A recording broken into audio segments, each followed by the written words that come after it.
हजुर नमस्ते नमस्कार। विशेष गरी 2081 सालको विजय दशमी हार्दिक मङ्गलमय शुभकामना। र यसै गरी हाम्रा सम्पूर्ण फ्यामिलीले आज टिका जमरा गरेर यस भिडियो खिच्ने क्रममा हाम्रो उहाँ हुनुहुन्छ मैना दाइ, हाम्रो मैना दाइ उहाँ हुनुहुन्छ। त्यसै गरी हाम्रा कान्छा दाइ उहाँ हुनुहुन्छ। नमस्कार, म कान्छा दाइ। त्यहाँबाट हाम्रो उहाँ भतिज हुनुहुन्छ, हाम्रो कान्छी भाउजू हुनुहुन्छ। त्यसै गरी हाम्रो जेठी भाउजू हुनुहुन्छ।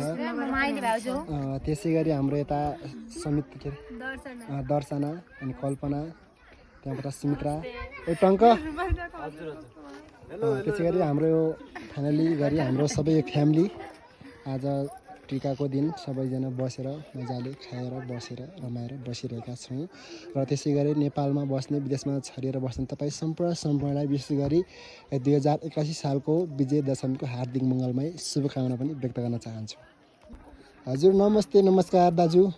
नमस्कार। अनि यो सालको दसैँ के कस्तो भयो, कसरी मनाउनु भयो तपाईँले?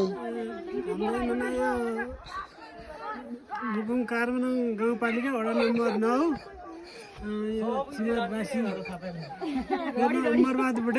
हजुर हाम्रो हिन्दू धर्म मान्नेको चाडपर्वहरू त धेरै हुन्छन्, तर यसैमा पनि यो हामी यो दसैँलाई धेरै मान्यतामा राख्छौँ। हजुर हजुर एक आपसमा भेटघाट हुन्छ, एक आपसमा मायाले बाँडाबाँड हुन्छ। त्यो भएर यसको धेरै तपाईँले एकदमै रमाइलो गरेर बिताउनु भयो। रमाइलो गरेर बिताइयो। ल त्यसै गरी हाम्रो यता भाउजूहरू हुनुहुन्छ, भाउजूहरूलाई के कस्तो लागेको छ यो सालको दसैँ तिहार? हामीलाई पनि ठिकै लागेको छ।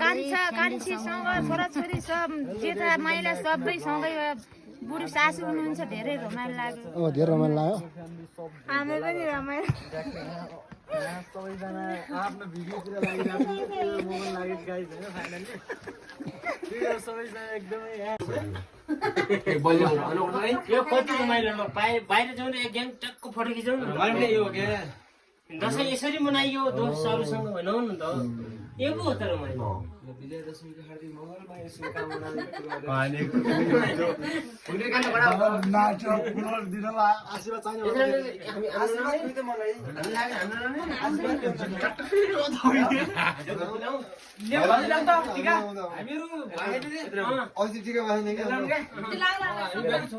म त भिनाजुबाट पाउने अन्त दक्षिणा